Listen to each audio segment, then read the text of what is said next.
네, 윤석열 대통령이 약속한 대로 올해 돌려받는 용산 미군 기지 가운데 일부를 일반 시민들에게 조기 개방하는 방안이 추진되고 있습니다.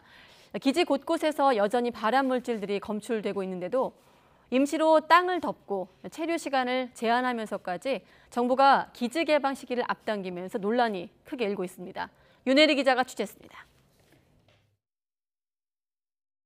용산 대통령 집무실 주변에 수십만 평 상당의 국민 공원 공간을 조속히 조성하여 임기 중 국민과의 소통을 더욱 강화하겠습니다.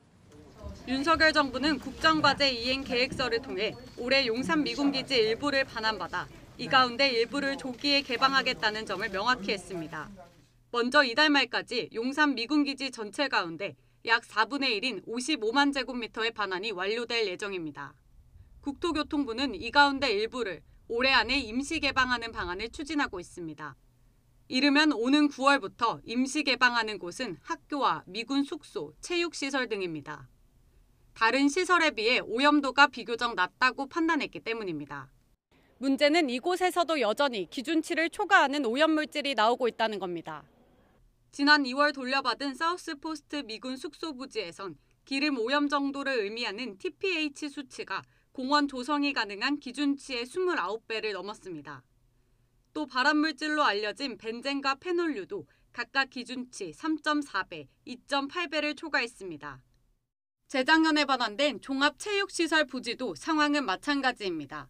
땅속에서 기준치 36배를 넘는 TPH 수치가 검출됐고 중금속 물질인 구리와 납, 아연도 기준치를 훌쩍 넘었습니다.